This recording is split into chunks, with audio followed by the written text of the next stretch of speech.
მართალია მათხოვარი ვარ, მაგრამ უჭიგნური ქალი არა ვარ. უმაღლესი მაგ დამთავრებული. 80 წლამდე მუშაობდი. მე მუშაობა ვეღარ შევიძელი და ეს ჩვენი ხალხის სირცხვილი იყო. მაგრამ ახლა არ არის სირცხვილი, იმიტომ არ არის სირცხვილი, რო გიჭირს უნდა გამონახო გამოსავალი.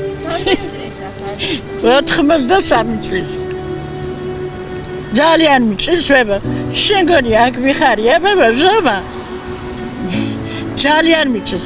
ამას მირჩევნია მშენებლობაზე მუშაობდე, აგურებს ვაწყობდე და ხელფასუხებულობდე. ეს მირჩევნია ნამდვილად, იმიტომ რომ ჩვენთან მოქალაქეებს ყოველდღე ვეხვეწები 10 კაპიკით, 5 კაპიკით გეხვეწები დამეხმარი. და მეხმარებია. მერთმა ყველა კარგად ამყოფებს. ყველას აქვს თავის პრობლემა. მაგრამ 10 კაპიკი და 5 კაპიკი ვისაც აქვს საშუალება, მე მგონია არ იქნება პრობლემა ჩვენი თანამოქალაქეებისთვის. მაგას ეხუთუნოს ჩემი თავი.